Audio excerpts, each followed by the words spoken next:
We've seen that it's possible to reduce human emissions of greenhouse gases substantially. The technologies are within reach. We need energy efficiency, we need low carbon electricity, and we need electrification of parts of the economy like automobiles, like home heating, and some industrial processes to use that clean energy from clean electricity rather than the dirty energy coming from burning fossil fuels. How do we get there? What do we do? Now, one thing must be stressed from the start. Energy is so deeply embedded in our economy, in how we do everything, in industry, in transport, in our living, the organization of our cities. We can't make that transition to low carbon energy overnight. Even if we wanted to, the only way to dramatically reduce greenhouse gas emissions in the short term would be pretty catastrophic. We'd have to close down large parts of our economy. What we're really looking for, therefore, is a transition over the course of 30 to 40 years, not a sudden, abrupt end of emissions, but we need to move quickly because what science tells us is that we have to cut by half or more our total emissions by the mid-century, even as the world economy is expanding dramatically. So we've gotten the hints of what to do. What kinds of policies can be used to get there? Well, let's consider once again the main pillars. Energy efficiency, for example. What kinds of policies can be applied to raise the efficiency of our energy use? One standard kind of policy, which has been quite successful around the world, is to put appliance standards into effect through regulation. And places that put basic standards on automobile mileage per gallon, for example, or the energy use in refrigerators and air conditioners, or a shift from a heavy energy using traditional light bulb, the incandescent light bulb, to LEDs and to compact fluorescent light bulbs can be managed by appliance standards, and quite a lot of energy saving can be accomplished at very, very low cost or even at net economic savings. Building codes can make a big difference, and building codes are part of the normal policy framework of any normally run city. And we know that the quality at which buildings are built, the insulation materials, the ventilation properties, the placement of the cities, the use of roofs, the internal energy systems, whether it's furnaces and boilers or whether it's electric power sources, make a huge difference in the energy efficiency of buildings. New York City, we already have noted, has experienced a major improvement of air quality as well as a major reduction of heavy oil use through regulation of and encouragement through other means and other incentives of a shift to much more efficient energy use. Introducing smarter grids and new metering and smart ways that the utility company meters households and then applies pricing systems to encourage households to economize on electricity use and helps customers to be aware of options on energy efficiency can make a very, very big difference. An even bigger part of the package in many places will come by shifting from fossil fuels entirely to zero or very low carbon energy sources. The problem so far has been that using coal to produce electricity is often the lowest cost choice if we don't take into account the costs of coal to society in the form of air pollution and in the form of climate change. In other words, there's a basic economic problem that coal has high costs not reflected in the price of coal in the marketplace. If you buy coal and burn it as a utility, you don't pay the cost of the carbon dioxide emissions that are going to wreck the planet for everybody else.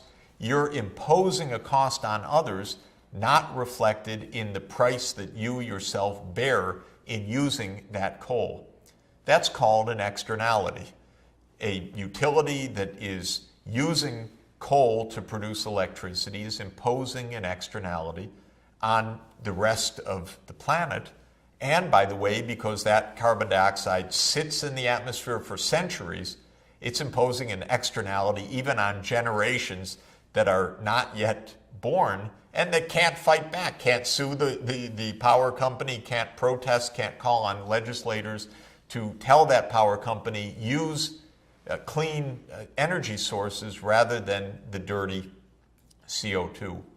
And so we need to correct the market signals if a utility is going to choose a clean energy source like solar power or wind power, or if it's going to use a technology that allows it to capture the carbon dioxide that it would otherwise emit and store that carbon dioxide safely in some geologic reservoir, a technology called carbon capture and storage.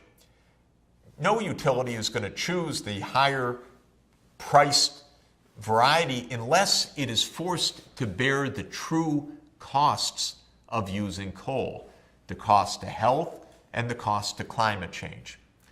So economists rightly emphasize the need for corrective pricing, for market signals to tell the truth, to say to the utility, coal is too expensive if you take into account its true social costs. Well, how can market prices be corrected? They can be corrected in a variety of ways. One way is simple. You put a tax on the use of coal, reflecting the CO2 emissions and the health burdens that using that coal will cost.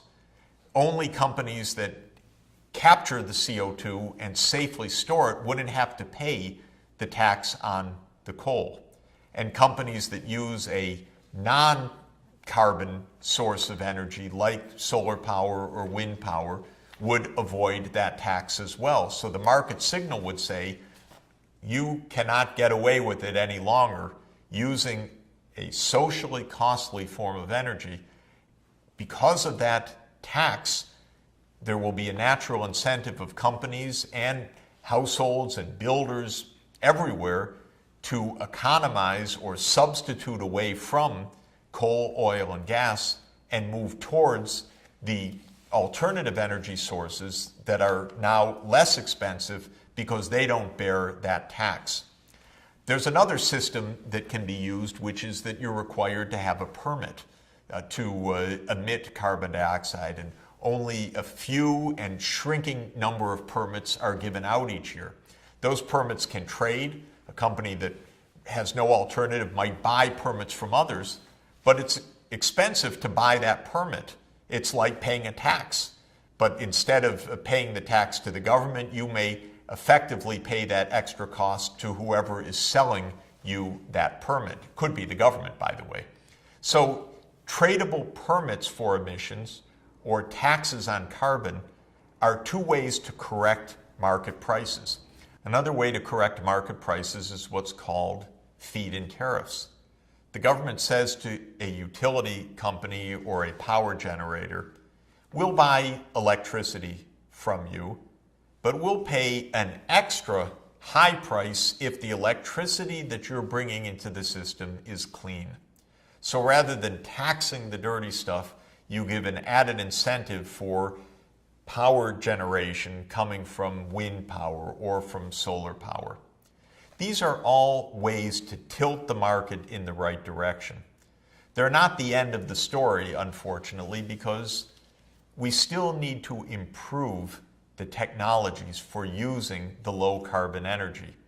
The main problem with wind power is that the wind sometimes doesn't blow. This is an intermittent power supply. The main problem with solar power is too, nighttime and clouds. And so the reliability and predictability of solar power and the fact that it's only available certain hours of the day mean that solar and wind power and many other kinds of renewable energy need to be stored somehow, stored in batteries, stored in other solutions that are being developed right now. If the problem of storage of intermittent energy sources like wind and solar power can be solved at low cost because the existing solutions are fairly expensive, then there would be a dramatic breakthrough in reducing the overall costs of a low-carbon electricity system. All of this means that another part of the policy of decarbonizing the primary energy system is research and development. Government should be investing heavily in new technologies, for instance, in the storage of energy from intermittent power sources, or in understanding the safety and feasibility of very large-scale capture and geologic storage of carbon dioxide. Again, that idea that you continue to use fossil fuels, but you capture the CO2 before it goes into the air, and you put it safely underground.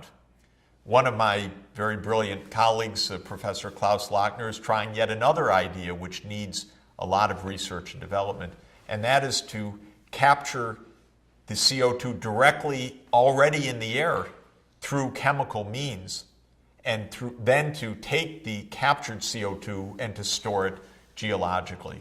It's another possibility. Can that be done at a low enough cost to be economically feasible?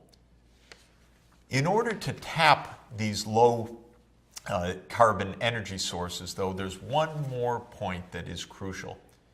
Very often we have massive potential for renewable energy, but it's just not where people live. And then we need a transmission system to bring that low carbon energy to population centers. And that means that government needs to be involved with long distance transmission of low carbon electricity. That raises many technological issues and many financial issues as well. Here is one very important, I think, a potential breakthrough system that would link the great sunshine of North Africa and the Sahara Desert with the energy needs of Europe. This is called Desertec. It's a proposal that engineers put on the table a number of years ago to connect solar power coming mainly from North Africa and the Middle East with the very high energy use in Europe. And the solar power would be taken by long distance electricity transmission lines to Europe. Also shown here in the blue are the wind turbines. And so this is a system that would integrate wind turbines along the coast in general with solar power in the desert and very sunny regions, and enable Europe to shift from a fossil fuel-based electricity system to a nearly zero carbon energy system. It's a great plan. It requires a lot of research and development. It requires a lot of investment, but it illustrates how to make a big move to decarbonization. Here's a map of the United States, and the main message of this map shows how much potential we have for offshore wind. The northeast coast of the United States, from Virginia to Maine, for example, is extraordinarily windy. And if wind turbines were put up and down the northeast seacoast, just a bit offshore, there would be enough energy, roughly speaking, to provide all the power needed in the northeast of the United States. How many wind turbines do we have right now off the northeast coast? That would be zero. the permitting hasn't been given, the transmission lines, the decision, which is a public decision that that's the way we should go, has not been taken. And this is why corrective pricing plays a role, research and development plays a role, but also political leadership to help say to the American people or to other countries, look, we can go this way, this way, this way. We just can't stay business as usual. We could use the great wind power on our offshore coasts. We could use what you're looking at here, which is a wind field in South Dakota, where there's a lot of wind, but not too many people. So we would need long-distance transmission lines to bring that wind power from the Dakotas to the big population centers of the United States. We could decide for a massive deployment of solar technologies in the Mojave Desert in the American Southwest. Again, we'd have to have transmission lines to bring the power to the big population centers, but we have enough solar energy to provide a very significant fraction of the electricity needs of the United States. Political decisions. Not only market forces, but how our land and our coasts are going to be used. What's the least risk way? What is the safest direction? How are these costs going to be shared? What is the future of nuclear power? People are afraid of it, but they should be also afraid of coal-fired power plants. Nuclear power offers one way to a very low-carbon economy. Coal-fired power plants don't scare people, but should, because they more silently, out of the headlines, kill a lot of people and threaten the planet through greenhouse gas buildup. So what are we to make of these choices of nuclear energy? Of course, this divides scientists, it divides engineers, and it divides the public in a very strong way. My guess is that we will have nuclear power because many countries like China and India, and I believe the United States, will continue to deploy nuclear energy into the future. The question is how to make it safe and secure. So for all of these areas of decarbonization or electrification of the energy systems of automobiles, we require lots of public investment, R&D, political decisions, building of infrastructure, in other words, choices that by 2050 we must move to a low-carbon energy system, lest we continue as we're going and face the calamities that would be implied by that. Now, there's one more problem. I've indicated that we have technologies within reach, and they are getting better and better in wind power and solar power, lower costs. But technology is also not standing still for fossil fuels as well. The ability to drill for fossil fuels has also improved markedly over the last 10 years. Some people say that's great. I say that's very dangerous because it continues to feed an addiction that threatens the planet. If we improve our capacity to tap into these hydrocarbon deposits, we're also improving our capacity, in quotation marks, to wreck the planet. And there's a lot of this kind of technological innovation taking place in the hydrocarbon sector. The mining of the Canadian oil sands, a massive deposit of fossil fuels that were really not very accessible technologically, but now are deployable through various advances in the ability to use this kind of heavy oil. This, again, is being deployed because it's financially profitable, in large part because the oil companies, like the utilities, like the other coal-using industries, don't pay the true social cost of the fossil fuels. Or what is now one of the most contentious technological advances in recent years, the picture shown here of so-called horizontal drilling and hydrofracking or fracking or hydrofracturing of natural gas caught in shale rock. So with this way to put drills down and then turn them every which way, and to blast rock through a high pressure solution that fractures the rock and releases carbon dioxide, releases the methane, I should say, and releases, therefore, natural gas that can be burned for electricity generation.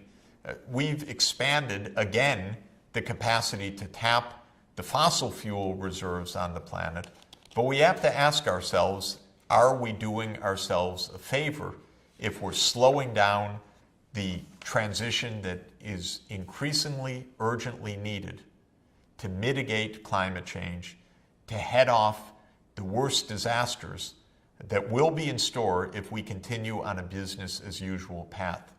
We have to make choices. The world has not yet made those choices. Let's understand that process of decision making better. What will it take for the world to agree?